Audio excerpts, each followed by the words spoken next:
All right, guys, it's time to find out who our new, who was, who is, what is story. So from the Who Was series. So we've read about a civil rights activist, we read about a creative genius, and a superstar basketball player. So I wanted to pick something completely different for today's, for like this new Who Was book. So without further ado, something completely different. I thought this would be pretty interesting. We're going to read, what is the Statue of Liberty? So it's pretty, it's not a person, all right, but it's a pretty interesting monument that we get to learn a lot about now. So we are going to go ahead and get started. So what is the Statue of Liberty? In July 1976, the United States had a holiday. It was the 200th anniversary of the signing of the Declaration of Independence.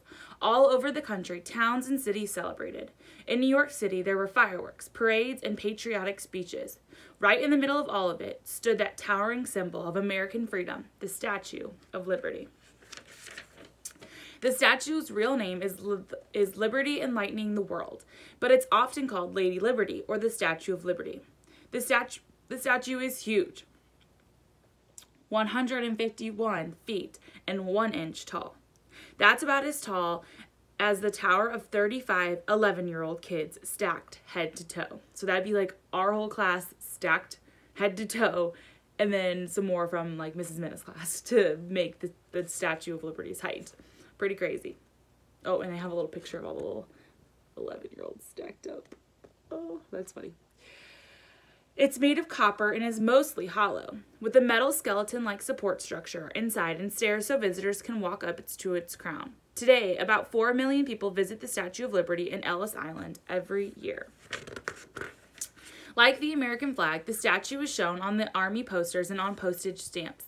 A picture of the torch is on the $10 bill. Advertisers have used it to sell everything from soap to hamburgers. It has even had roles in movies such as The Planet of the Apes, Independence Day, and Superman 2. Since 1886, the statue has offered a message of hope to immigrants coming to America. From the late 1800s into the 1900s, millions came from other countries. Most were very poor and most came from Europe. They crossed the Atlantic Ocean on steamships. As the majority of those ships sailed into New York Harbor, one of the first landmarks they saw was the Statue of Liberty. They would cheer and sometimes cry with joy. At last, they had reached America, land of liberty, where they hoped to start a new and better life.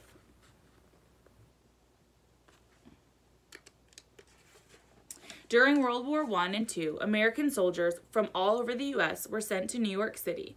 There, they boarded ships bound for European battlefields.